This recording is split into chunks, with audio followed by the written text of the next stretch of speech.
Have you ever played a game so strange that you had to double check if it was even real? Well, today we're diving headfirst into the weird, wild, and downright bizarre. With 12 games so odd, you'll wonder how they even exist. From driving bears to dating pigeons, these games redefine strange, and you're about to see why. Hey there, fellow gamers, it's your host, ready to take you on a wild ride through the strangest corners of the gaming world. Buckle up, because things are about to get weird. You know, I've played my fair share of games over the years. First-person shooters, RPGs, platformers, you name it, I've probably given it a shot. But nothing, and I mean nothing, could have prepared me for the games we're about to dive into today. That got me thinking, how many other bizarre games are out there, just waiting to be discovered? So I dove down the rabbit hole, and let me tell you, what I found was both hilarious and mind-boggling.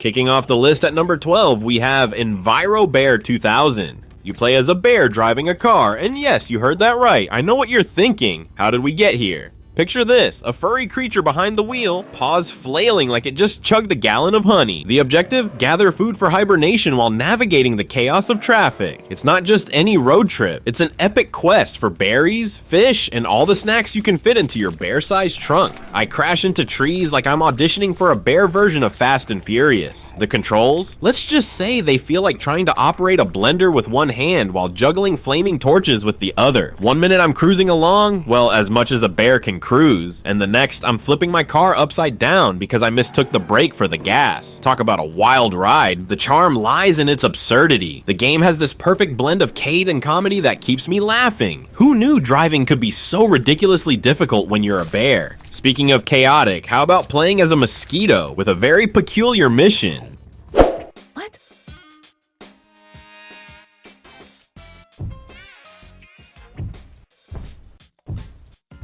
Next up at number 11 is Mister Mosquito. Now, I've played some weird games in my time, but this one? It takes the cake, serves it on a silver platter, and then asks you to suck the frosting through a straw. Here, you're a mosquito trying to suck blood from an unsuspecting Japanese family. You know, just your average Monday. I mean, who hasn't dreamed of being a tiny flying vampire terrorizing innocent people in their own home? There I am, buzzing around this poor family's living room, dodging newspapers and fly swatters like I'm in some kind of insect-themed action movie. And let me tell you, it's weirder than it sounds. I'm darting between chair legs, aiming for exposed ankles, all while trying not to get squashed into oblivion. The best part, the family's reactions. One minute they're calmly watching TV, the next they're doing this frantic dance, swatting at thin air as I zoom around their heads. It's like a bizarre ballet of man versus mosquito. And guess who's winning? This guy right here, armed with nothing but 6 legs and an annoying buzz. Now, if you thought dating was complicated, wait until your potential partners are pigeons.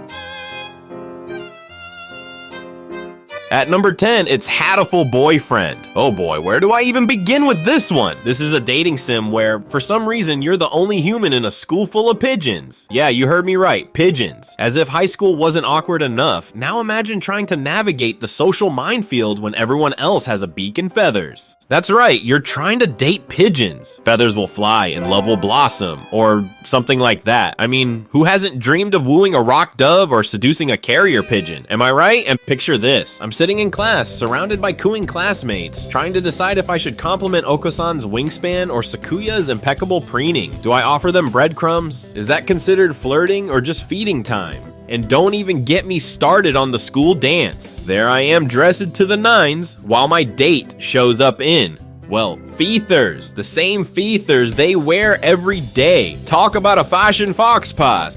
But speaking of breadwinning relationships, let's move on to a game where you're literally a slice of bread.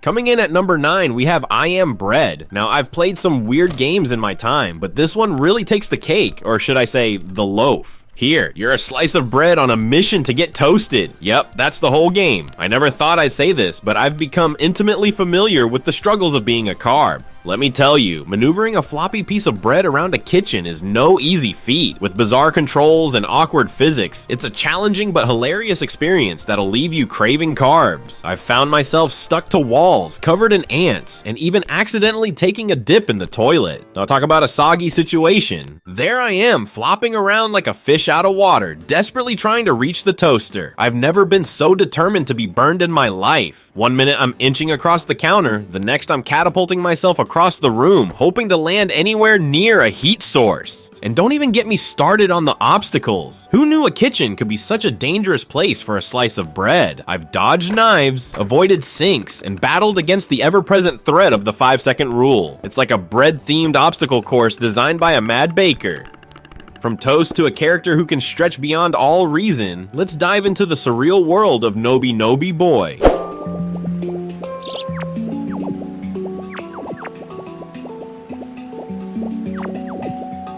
At number 8, we have Noby Noby Boy. You control a strange creature named Boy who can stretch and contort as you explore absurd, nonsensical worlds. Imagine a gummy worm with a mind of its own, and you've got the right idea. The whole premise is just bizarre. I start the game, and boy is this colorful, wiggly thing. I move around, stretching out like some kind of psychedelic accordion. There's no real goal, just stretching to the farthest reaches of your imagination, or your patience. I wrap around trees, loop through houses, and tangle myself into knots that even the Boy Scouts would be proud of. It's like someone gave a child an Etch-a-Sketch and said, "Here, make a game out of this." One minute, I'm sliding down a rainbow slide made of what looks like melted crayons. The next, I'm tying myself in such a tight knot that I wonder if Boy will ever be the same again. The weirdest part, it's all so oddly satisfying. There's no rush, no pressure to win or lose, just me and my stretchy pal navigating this wacky wonderland. It's like a stress ball for the mind. Just stretch, contort, and see what happens. Now, if you think stretching is weird, wait until you hear about a prince rolling up the entire world.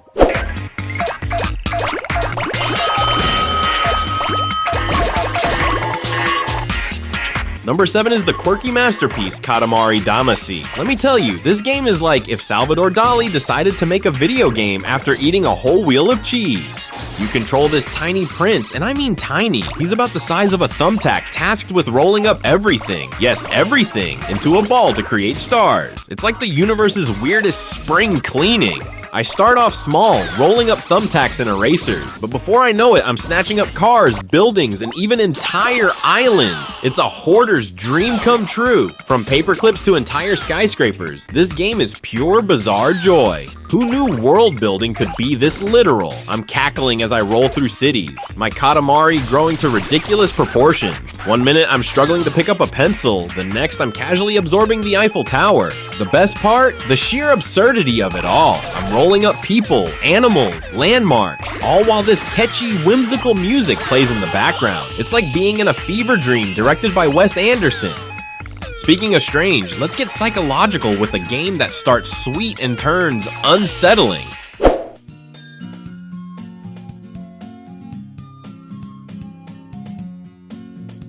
At number 6, we've got Doki Doki Literature Club. It starts off innocent enough. You're just a regular high school student joining a literature club filled with cute anime girls. I thought I was in for some lighthearted poetry and maybe a virtual girlfriend. Boy, was I wrong. One minute I'm writing cheesy haikus about sunshine and rainbows. The next I'm knee-deep in an existential nightmare. This game doesn't just break the fourth wall. It shatters it, stomps on the pieces, and then asks you why you're so upset about it. I found myself second-guessing every choice, every click. Is that character glitch intentional? Why is my computer suddenly acting weird? Am I losing my mind, or is the game messing with me? The psychological horror sneaks up on you like a ninja in fuzzy slippers. One moment you're swooning over your favorite club member, the next you're, well, let's just say things get dark. Really dark. I've played my fair share of horror games, but nothing prepared me for the mind-bending twist this seemingly innocent dating sim threw at me. It's like the game itself became self-aware and decided, you know what? Let's traumatize this player for life. But if you're more into existential crises with a side of sarcasm, the Stanley Parable is up next. Yes, really worth it being here in the room.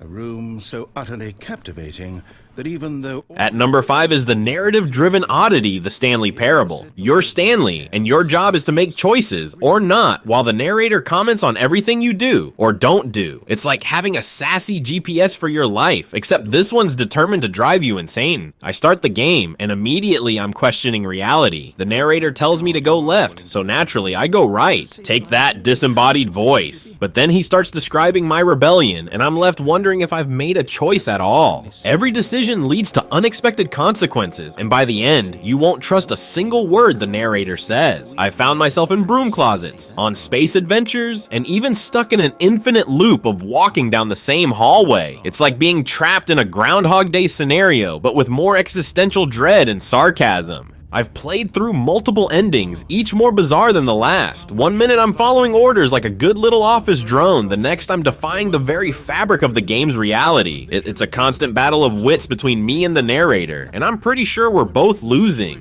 From office chaos to playing as literally everything, let's explore the infinite possibilities of everything.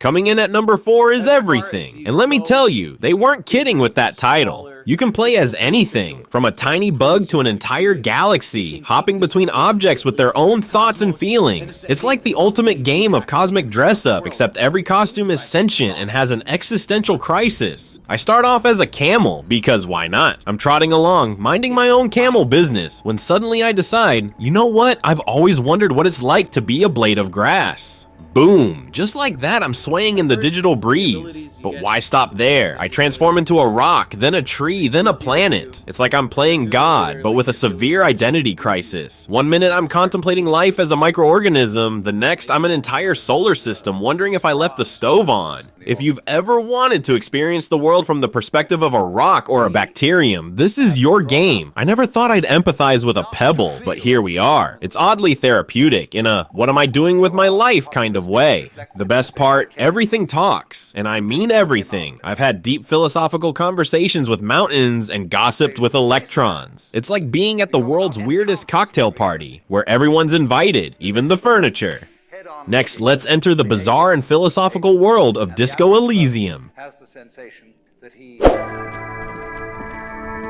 This Postler Vantore mail collection box has been heavily vandalized with graffito. At number 3 is the critically acclaimed Disco Elysium. Oh boy, buckle up, because this game is a wild ride through the human psyche, with a side of murder mystery. You're a detective with a very unreliable memory, and the game mixes hard-boiled mystery with mind-bending philosophical dilemmas. Imagine waking up after the world's worst hangover, only to find out you're supposed to solve a murder. Oh, and you can't remember your own name. Fun times. From inner voices to surreal choices, it's a game that'll make you question your sanity as much as your detective skills. I'm not kidding when I say my own thoughts became characters. There I am, trying to interrogate a suspect when suddenly my electrochemistry skill chimes in, suggesting I should really try some drugs right now. Thanks, brain. Real helpful. One minute I'm piecing together clues, the next I'm having an existential crisis with a mailbox. Yes, a mailbox. And let me tell you, that mailbox had some deep thoughts about the nature of reality. I've never felt so conflicted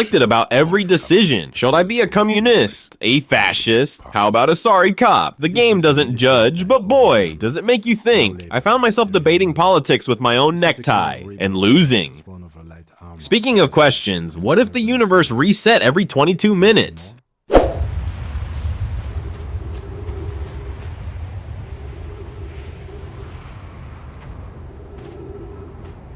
At number 2, we have Outer Wilds. Let me tell you, this game is like Groundhog Day meets Apollo 13, with a dash of cosmic horror thrown in for good measure. Explore space in a time loop that resets every 22 minutes after your star explodes. Fun, right? I mean, who hasn't dreamed of reliving their own fiery death over and over again? There I am, blasting off in my rickety spaceship, feeling like a discount Neil Armstrong. I've got 22 minutes to unravel the mysteries of the universe before everything goes kaboom. No pressure. Right? You'll solve cosmic mysteries while racing against the clock, and yes, you'll die. A lot. I've become intimately familiar with every possible way to meet my maker in space. Suffocation? Check. Crushed by a planet? Been there. Eaten by a giant space fish? Don't even get me started. One minute I'm deciphering ancient alien writings, the next I'm desperately trying to land on a planet that's crumbling beneath me. It's like trying to do your taxes while skydiving. Stressful, but oddly exhilarating. And just when I think I've got it all figured out, boom! The sun explodes and I'm back at square one. It's like the universe's most frustrating game of cosmic whack-a-mole.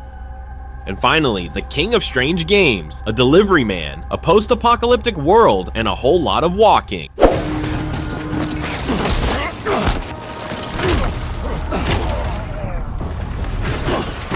Topping off our list at number 1 is Hideo Kojima's Death Stranding. You play as a delivery man in a world where life and death are connected in ways that will make your head spin. It's like if Amazon Prime decided to set up shop in the Twilight Zone. I start the game thinking, alright, I'm just gonna deliver some packages. How hard can it be? Little did I know I'd be trudging through post-apocalyptic America, dodging invisible monsters and carrying a baby in a jar. You know, just your average Tuesday. It's a walking simulator, but with invisible enemies, ghost babies, and somehow social media elements? Only Kojima could pull this off. I'm out here, struggling to keep my balance while carrying a tower of packages that would make the Leaning Tower of Pisa look straight, all while trying to avoid getting eaten by shadow monsters. And don't even get me started on the baby, that little guy in the jar. He's your radar for detecting danger, because of course he is. One minute I'm carefully placing a ladder to cross a ravine, the next I'm chugging Monster Energy drinks to regain stamina. Yes, product placement survives the apocalypse. I've never felt so conflicted about my beverage choices.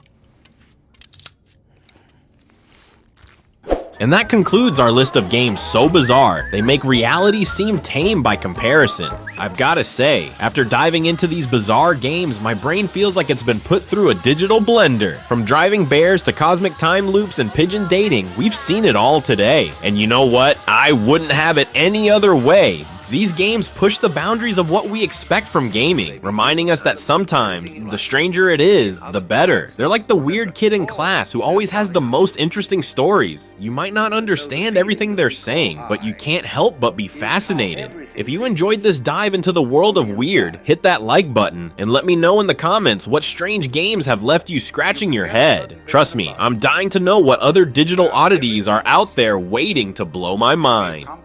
Thanks for watching, and until next time, stay strange, my friends.